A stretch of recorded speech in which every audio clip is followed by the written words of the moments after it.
Les Philippines sont un archipel d'Asie du Sud-Est composé de plus de 7000 îles, s'étendant sur environ 300 000 km². Réputée pour sa beauté naturelle époustouflante et ses traditions culturelles vibrantes, cette nation est un véritable trésor de merveilles. Mais la vie aux Philippines présente également des contrastes surprenants. Saviez-vous que c'est l'un des rares pays au monde où le divorce n'est pas légalement autorisé ? Malgré son charme, les Philippines sont confrontées à des défis tels que la pauvreté, le sans-abrisme et la criminalité organisée, qui restent une réalité pour certains de ses citoyens. Dans la vidéo d'aujourd'hui, nous allons explorer 15 faits captivants et peu connus sur les Philippines. Restez avec nous jusqu'à la fin, car le fait numéro 4 est celui que vous ne voudrez absolument pas manquer. Au milieu de la pauvreté généralisée et de l'ombre de la criminalité organisée, beaucoup de gens aux Philippines doivent faire des choix inimaginables pour survivre. L'une des réalités les plus troublantes est la croissance d'une industrie cachée née de ces luttes. Dans des villes comme Angeles, située à environ 85 km au nord-ouest de Manille, ce commerce a atteint une échelle difficile à ignorer. La ville est largement reconnue à travers l'Asie comme un pôle de ce qu'on appelle le tourisme amoureux, un terme masquant une industrie troublante avec des conséquences sociales et sanitaires de grande portée. Ce qui pourrait vous surprendre, c'est à quel point ce commerce est devenu organisé. Des réseaux en ligne entiers, y compris des plateformes de médias sociaux et des sites web spécialisés, promeuvent activement ces activités, ciblant des hommes à la recherche de bien plus que de simples visites touristiques. Les chiffres révèlent une réalité sombre. Bien que cela soit illégal selon la loi philippine, l'industrie reste très lucrative. Par exemple, les clients peuvent payer des centaines, voire des milliers d'euros pour des services allant d'une seule soirée dans un hôtel à des séjours de plusieurs semaines dans des complexes de luxe. Ces opérations sont souvent déguisées sous le label de l'hospitalité. Beaucoup de travailleurs sont officiellement employés comme serveurs de bar, mais leurs rôles s'étendent souvent bien au-delà du service de boissons. Ce qui rend cette situation encore plus préoccupante, c'est le manque d'application des lois. Le gouvernement consacre peu de ressources à la lutte contre cette industrie souterraine. Pire, certaines déclarations officielles banalisent le problème. Lors d'une adresse nationale en juillet, le président a évoqué des jeunes se relaxant sur les plages, suggérant apparemment qu'ils attendaient des visiteurs étrangers à la recherche d'expériences uniques. De telles remarques soulèvent de dures questions sur les priorités sociétales et gouvernementales dans la lutte contre ce problème croissant. Ajoutant à ce problème, l'accès limité à l'éducation et aux ressources pour beaucoup de personnes impliquées est une réalité. La plupart ne sont pas conscientes des risques, y compris l'exposition à des maladies graves. Ce manque de sensibilisation alimente un cycle de vulnérabilité, où la pauvreté, les risques sanitaires et les options limitées soutiennent l'industrie. Que révèlent ces industries de survie et cette dépendance à des ressources limitées sur les dures réalités et la résilience de la vie aux Philippines ? Dans les rues animées des Philippines, une réalité déchirante se dévoile. Le pagpag, ou nourriture récupérée dans les déchets, est devenu une bouée de sauvetage pour les communautés les plus pauvres. Qu'est-ce qui pousse les gens à dépendre de repas jetés pour survivre, et que révèle cela sur l'inégalité alimentaire mondiale ? Dans des bidonvilles comme ceux de Manille, cette pratique s'est transformée en une économie souterraine, avec des groupes entiers dédiés à la collecte de restes de chaînes de restaurants populaires comme McDonald's et KFC.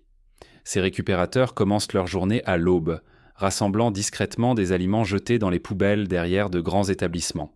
Chaque morceau de poulet frit ou chaque pain à hamburger non mangé est une trouvaille précieuse. Mais le processus ne s'arrête pas là. La nourriture récupérée est nettoyée, refrite et assaisonnée pour masquer tout signe de détérioration. Malheureusement, cette pratique comporte de graves risques. De nombreux restaurants, dans un effort pour empêcher que la nourriture jetée soit consommée, pulvérisent des désinfectants sur les déchets avant de les jeter. En conséquence, ceux qui mangent du pagpag font face à de sérieuses menaces pour leur santé, y compris des maladies graves, voire la mort. Alors que le monde gaspille près d'1 milliard de tonnes de nourriture chaque année, des millions de Philippins continuent de souffrir de la faim extrême. Même le pagpag n'est pas gratuit. Un petit sac coûte environ 50 centimes. Pour les familles à temps vivant dans la pauvreté, ce coût représente un fardeau significatif, les obligeant à gérer avec soin leurs ressources déjà limitées.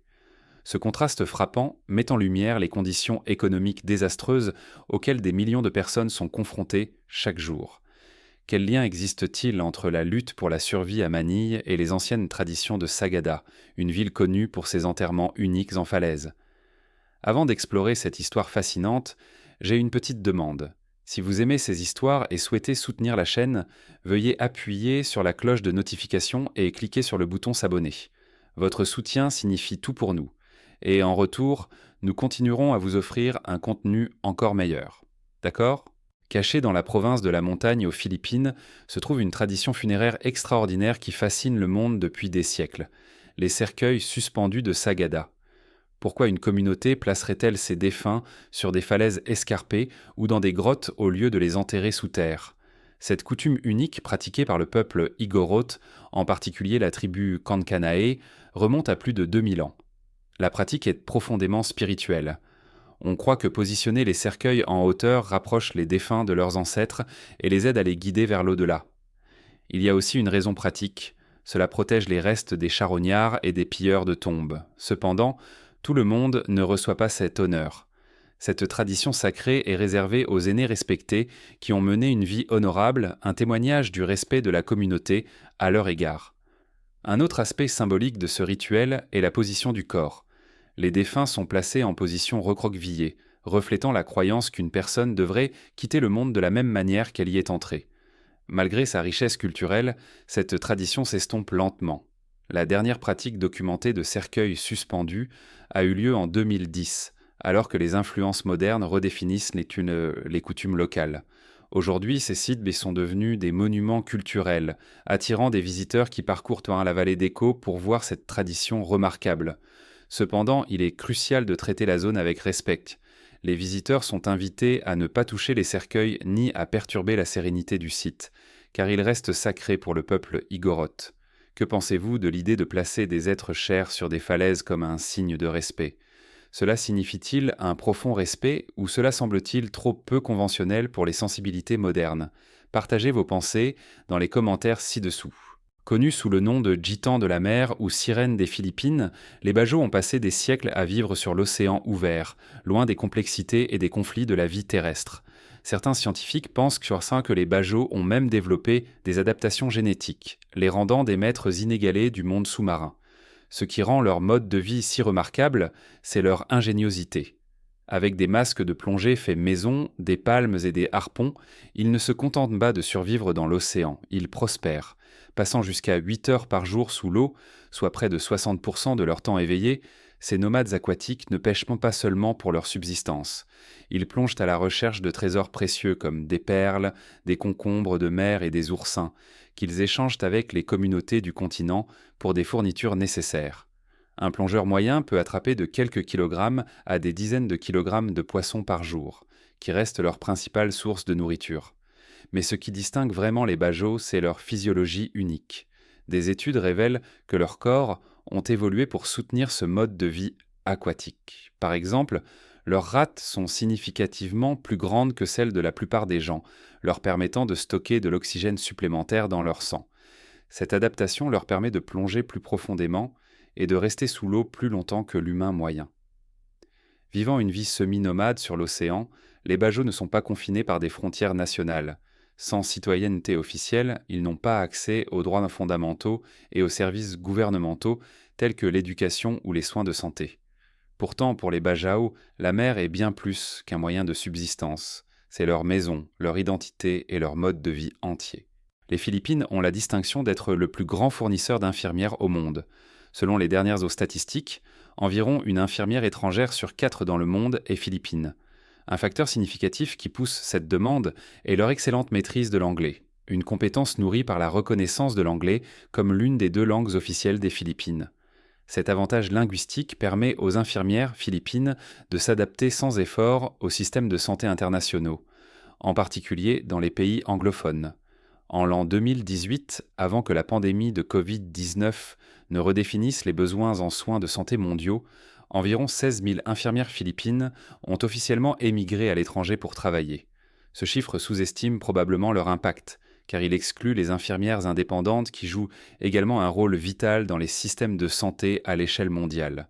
Les infirmières philippines sont particulièrement recherchées dans des régions comme le Moyen-Orient, l'Europe et les États-Unis. Par exemple, près de 18 500 travailleurs de la santé philippins sont employés dans le service national de santé du Royaume-Uni. Pendant ce temps, aux Émirats arabes unis, jusqu'à 30 000 infirmières philippines font partie de la main-d'œuvre.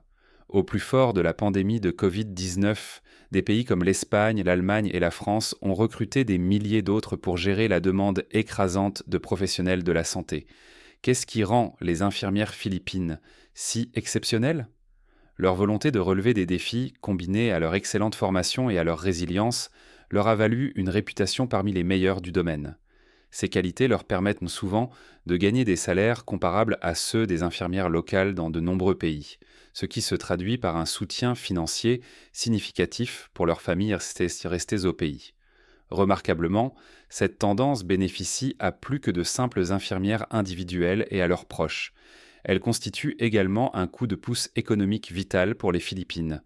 Les envois d'argent envoyés par les infirmières à l'étranger injectent des milliards d'euros dans l'économie chaque année, tandis que leur réalisation à l'étranger suscite une immense fierté nationale. Comment une nation reconnue pour sa main-d'œuvre infirmière mondiale préserve-t-elle également des traditions culturelles profondément ancrées, telles que les rituels de mariage qui célèbrent la communauté et la joie ? Restez à l'écoute pour le découvrir. Les mariages aux Philippines sont un mélange vibrant de traditions uniques qui rendent ces célébrations vraiment inoubliables. L'une des coutumes les plus chères implique que les amis et la famille jettent du riz aux nouveaux mariés en sortant de l'église.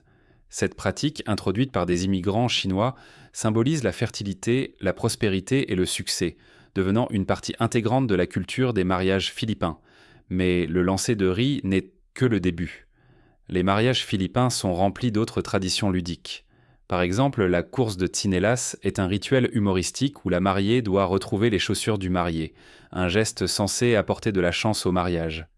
Cette coutume, ancrée dans l'ère coloniale espagnole, reste une partie délicieuse des célébrations modernes.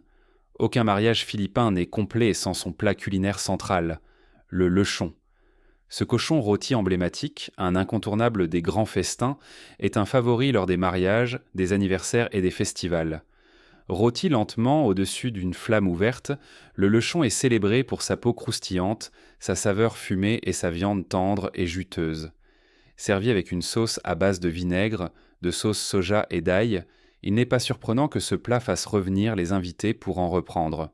Pourtant, les mariages philippins ne concernent pas seulement la nourriture, ils sont aussi l'énergie contagieuse et la joie qui unissent les communautés. Des coutumes animées aux festins copieux, ces célébrations créent une atmosphère unique. Saviez-vous que les Philippines sont le seul pays, à part le Vatican, où le divorce est interdit ? Cela signifie que même si des couples ne souhaitent plus rester ensemble, ils sont légalement liés à vie.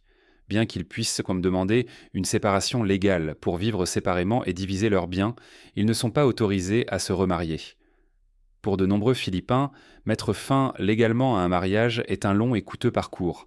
Les couples peuvent passer des années et dépenser jusqu'à 10 000 € pour naviguer dans le processus d'annulation, qui nécessite l'approbation à la fois du tribunal et de l'Église. Cette position stricte sur le divorce est profondément liée aux racines catholiques des Philippines, puisque la plupart des citoyens adhèrent à une foi qui s'oppose à la dissolution du mariage. Alors que certains considèrent cette loi comme un moyen de préserver la sanctité des vœux de mariage, d'autres la voient comme un obstacle significatif à la liberté personnelle, en particulier pour ceux qui se trouvent dans des relations nuisibles ou toxiques. Pensez-vous que l'interdiction du divorce aux Philippines protège la sanctité du mariage ou force injustement les gens à rester dans des relations malsaines ? Faites-nous part de vos réflexions dans les commentaires ci-dessous. Les Philippines sont confrontées à une grave crise marquée par une inquiétante augmentation de la violence liée aux drogues et de l'activité des gangs. Entre juillet 2022 et juin 2023, le pays a documenté 342 affaires liées aux drogues, soit une moyenne de près d'une par jour, selon le projet DAH de l'Université des Philippines. Ce qui est encore plus préoccupant, c'est que ce taux dépasse celui de la dernière année du mandat de l'ancien président Duterte. Le problème ne s'arrête pas là. Les crimes liés aux gangs augmentent également. Dans certaines zones, les gangs s'en prennent à des individus vulnérables, les exploitant pour des rôles dans des opérations de trafic illégal. En même temps, Les difficultés économiques ont poussé de nombreux individus vers l'industrie des services souterrains, perpétuant un cycle dévastateur de pauvreté et de désespoir. Une promenade dans les bidonvilles de Manille dresse un tableau vivant de cette dure réalité. Des maisons en ruine et des vitrines en décomposition mettent en évidence les immenses défis auxquels sont confrontés d'innombrables résidents. L'écart croissant entre les riches et les pauvres aggrave le problème, avec le pourcent le plus riche contrôlant plus de 20% des revenus de la nation.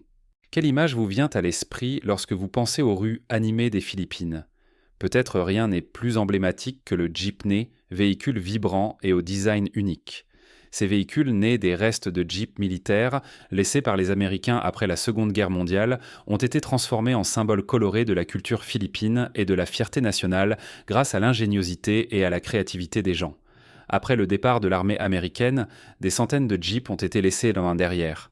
Les Philippins ont vu une opportunité, ajoutant des toits en métal, les peignant dans des couleurs vives et accrochant des références à la culture pop, des images religieuses et des accents chromés brillants.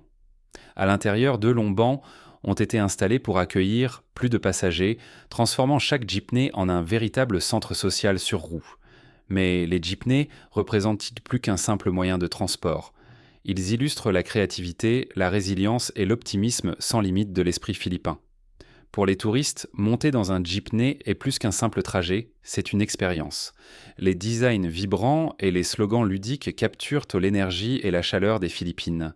Les tarifs abordables les rendent accessibles, offrant aux visiteurs un aperçu authentique de la vie quotidienne des habitants alors qu'ils traversent les rues animées. À Manille seulement, plus de 50 000 jeepneys circulent chaque jour et leur influence s'étend à travers l'archipel. Cependant, le gouvernement a mis en place des réglementations pour garantir la sécurité et l'ordre dans une opération aussi répandue. Les conducteurs de jeepney naviguent habilement sur des routes chargées tout en collectant les tarifs, ajoutant un élément rustique mais charmant à cette icône culturelle. Que diriez-vous si je vous disais que le karaoké est plus qu'un simple passe-temps aux Philippines ? C'est un phénomène culturel qui est devenu une pierre angulaire de la vie sociale philippine. Des maisons confortables aux centres commerciaux animés, des bars animés et même des espaces publics, le karaoké est partout. Le karaoké a d'abord gagné en popularité dans les années 70 lorsque les machines sont devenues plus abordables, permettant aux familles et aux communautés d'embrasser la musique comme jamais auparavant. Mais ce n'est pas seulement une question de divertissement. Pour les Philippins, le karaoké est un moyen d'exprimer des émotions, de se connecter avec les autres et de soulager le stress. Que ce soit lors d'une fête d'anniversaire, d'une fiesta ou d'une réunion de famille, une session de karaoké devient souvent le point culminant de l'événement. L'impact économique de cette passion est tout aussi significatif. L'industrie du karaoké soutient une gamme d'entreprises, des salons de KTV et des fabricants de machines aux éditeurs de musique et aux entreprises touristiques. Des innovations comme le Magic Mic, un portable, ont rendu le karaoké encore plus accessible, permettant aux gens de chanter à tout moment et en tout lieu. Cette accessibilité a cimenté le karaoké comme une partie intégrante de la vie quotidienne, créant des emplois et des opportunités à travers le pays. Culturellement, les playlists sont un mélange riche de succès internationaux et de classiques de philippins bien aimés. Ce mélange préserve le patrimoine musical de la nation tout en favorisant la fierté nationale. Il n'est pas rare de voir des familles de plusieurs générations chanter ensemble, unies par leur amour commun pour la musique. Aux Philippines, le karaoké est plus qu'un simple divertissement, c'est un reflet de leur culture vibrante, une source de connexion et une célébration de la vie. Seriez-vous prêt à prendre le micro et à vivre cela par vous-même ? Faites-le nous savoir dans les commentaires ci-dessous, et n'oubliez pas de vous abonner et de suivre la chaîne pour d'autres histoires fascinantes. Les Philippines, situées le long de la ceinture de feu du Pacifique, sont l'une des régions les plus géologiquement actives de la planète. Saviez-vous que ce pays connaît en moyenne 20 tremblements de terre chaque jour ? Bien que la plupart d'entre eux soient de petites secousses souvent imperceptibles, le risque de grands tremblements de terre dévastateurs est une réalité constante pour ceux qui y vivent. L'histoire a montré le potentiel catastrophique de ces événements naturels. En 1976, le tremblement de terre du golfe Moro a frappé avec une magnitude proche de 8 sur l'échelle de Richter. Ce tremblement de terre massif a déclenché un tsunami avec des vagues atteignant 9 mètres de hauteur, faisant des milliers de victimes et causant des destructions massives. cela reste l'un des chapitres les plus sombres de l'histoire de la nation. Plus récemment, en 2019, l'île de Mindanao a été secouée par une série de puissants tremblements de terre. Des milliers de familles ont été déplacées, des communautés ont été dévastées, et les effets durables de ces événements continuent de façonner la région jusqu'à aujourd'hui. Ces désastres sismiques mettent à l'épreuve non seulement l'infrastructure physique des Philippines, mais aussi la résilience de son peuple. Ce qui distingue les Philippines, ce n'est pas seulement son exposition à la puissance brute de la nature, mais aussi la force et la détermination remarquables de ses citoyens. Les tremblements de terre quotidiens servent de rappel constant de la volatilité de la terre. Mais le peuple philippin s'adapte, reconstruit et prospère face à l'adversité. Sur l'île de Bohol, aux Philippines, plus de 1260 collines en forme de cône s'étendent sur 50 km², formant les célèbres collines de chocolat. Mesurant entre 30 et 120 mètres de hauteur, ces collines prennent une riche couleur brun chocolat pendant la saison sèche de janvier à mai, ressemblant à une vaste mer de bonbons géants. Mais qu'est-ce qui a créé ces formations époustouflantes ? La réponse réside dans l'histoire géologique ancienne. Il y a des millions d'années, la région faisait partie d'un récif corallien immergé sous l'océan. Au fil du temps, des forces tectoniques ont soulevé la Terre, et l'érosion naturelle a sculpté les dépôts de corail en les monticules emblématiques que nous voyons aujourd'hui. Le résultat est un paysage à couper le souffle, qui intrigue les géologues et fascine les voyageurs du monde entier. Pour vraiment apprécier les collines de chocolat, il existe 2 points d'observation populaires. Le complexe des collines de chocolat à Carmen dispose d'un point de vue accessible en grimpant 214 marches, offrant une vue à 360 degrés sur cette merveille naturelle. Pour une expérience plus tranquille, le sommet de Sacbayan offre un point de vue moins fréquenté mais tout aussi spectaculaire. Les collines de chocolat offrent plus que de simples visites touristiques. Les visiteurs aventureux peuvent explorer la région en VTT, parcourir des sentiers écologiques, faire de la tyrolienne entre les collines ou même camper sur place pour profiter de la beauté tranquille. Que vous recherchiez de l'adrénaline ou une retraite paisible, les collines de chocolat répondent à tous les goûts. Reconnaissées comme un monument géologique national et nominées au statut de patrimoine mondial de l'UNESCO, les collines de chocolat témoignent de la riche héritage géologique et culturel des Philippines. Des collines sereines, semblables à des bonbons, aux lacs enflammés nichés dans des cratères volcaniques, les paysages des Philippines offrent des contrastes aussi époustouflants qu'inoubliables. Saviez-vous que les Philippines abritent l'un des systèmes volcaniques les plus fascinants et actifs du monde ? Le volcan Taal, situé dans la province de Batangas sur l'île de Luzon, est une merveille géologique qui a attiré l'attention mondiale. Situé à environ 50 km au sud de la capitale animée de Manille, Taal est un volcan dans un lac entouré d'une vaste caldeira remplie d'eau, créant l'un des paysages les plus uniques de la planète. Le 2 octobre de l'année 2024, Taal a de nouveau démontré sa nature volatile avec une éruption phréato-magmatique. Cet événement explosif se produit lorsque le magma interagit avec l'eau, libérant de la vapeur et des cendres de manière spectaculaire. Pendant l'éruption, un immense nuage de vapeur s'est élevé à plus de 2 km dans le ciel. Malgré le spectacle, l'Institut philippin de volcanologie et de sismologie a maintenu le niveau d'alerte à son plus bas, assurant au public qu'il n'y avait aucun danger immédiat pour les communautés environnantes. Cette éruption ajoute un nouveau chapitre à l'histoire tumultueuse récente de Taal. En janvier de l'année 2000, après 43 ans de dormance, Taal a violemment érupté. Cet événement massif a envoyé des cendres à travers la région de Calabarzon, Manille et même certaines parties de Luzon central et de la région d'Ilocos. Des milliers de résidents ont été évacués, la vie quotidienne a été perturbée et la région a subi des impacts économiques significatifs. Étant donné que Taal est situé dans une zone densément peuplée, il est une priorité absolue pour la surveillance scientifique. Le PRIVOLCS étudie en continu l'activité du volcan, fournissant des mises à jour régulières et des avertissements pour minimiser les risques. Cependant, comme l'histoire le montre, prédire le prochain mouvement de Taal reste une tâche difficile. Cet archipel vibrant de plus de 7000 îles offre plus que des paysages à couper le souffle. C'est une exposition vivante de certaines des faunes les plus fascinantes au monde. Commençons par le crabe violet de Palawan, un crustacé éblouissant avec sa coquille violette éclatante et ses pinces rouges flamboyantes. Contrairement à la plupart des crabes, cette espèce était inconnue de la science jusqu'à l'année 2011, lorsqu'elle a été découverte dans les jungles reculés de Palawan, son habitat. des ruisseaux d'eau douce cachés au cœur de la forêt dense. Ensuite, rencontrons le dragon volant. Ce n'est pas une bête crachant du feu, mais un lézard qui glisse gracieusement entre les arbres. En étendant ses côtes allongées pour créer des membranes de peau semblables à des ailes, ce reptile incroyable saute sans effort à travers les forêts philippines. Puis, il y a la chauve-souris frugivore à face rayée de Mindoro. Avec son visage de renard et ses grands yeux, cette espèce adorable mais mystérieuse a été identifiée pour la première fois par des scientifiques en 2007. Elle réside dans les forêts luxuriantes de l'île de Mindoro, où elle joue un rôle vital dans l'écosystème en dispersant des graines. Nous ne pouvons également pas oublier le sanglier barbu de Palawan, un animal unique reconnu par ses poils faciaux blancs et ses grandes dents. Trouvé sur les îles de Palawan, Calamian et Balabac, ce paisible habitant de la forêt est une partie essentielle de la biodiversité de la région. Enfin, il y a le concombre de mer Pancake, l'une des créatures les plus étranges de l'océan.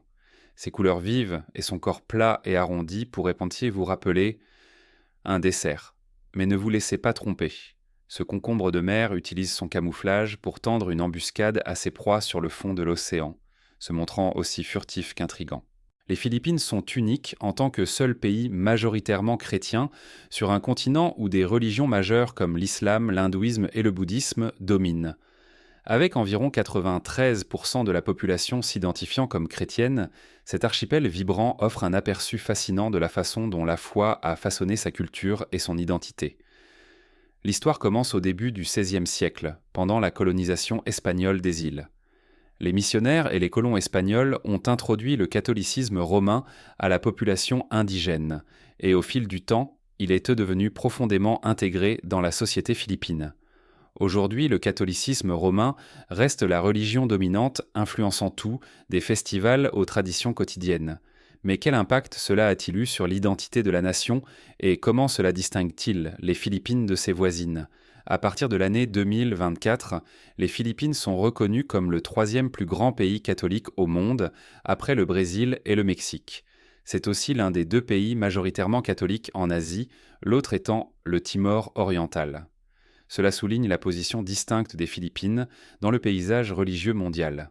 L'influence du christianisme aux Philippines va bien au-delà des lieux de culte. Des festivals colorés comme le Sinulog à Cebu aux messes de Noël paisibles de Simbang Gabi, les traditions philippines sont profondément ancrées dans des valeurs chrétiennes et continuent de jouer un rôle vital dans le tissu culturel de la nation. Si vous avez aimé la vidéo d'aujourd'hui, n'hésitez pas à cliquer sur le bouton « J'aime » et n'oubliez pas de vous abonner à la chaîne. Votre soutien compte énormément pour nous. Cliquez sur la vidéo qui apparaît actuellement sur votre écran. Je suis sûr que ce contenu va vous plaire. Dites-nous en commentaire quel pays vous aimeriez voir présenté sur notre chaîne. Merci beaucoup d'avoir regardé et à très bientôt dans la prochaine vidéo. Nous sommes si heureux que vous soyez avec nous aujourd'hui. S'il vous plaît, laissez un commentaire, aimez la vidéo pour nous soutenir et abonnez-vous pour plus de vidéos. À bientôt.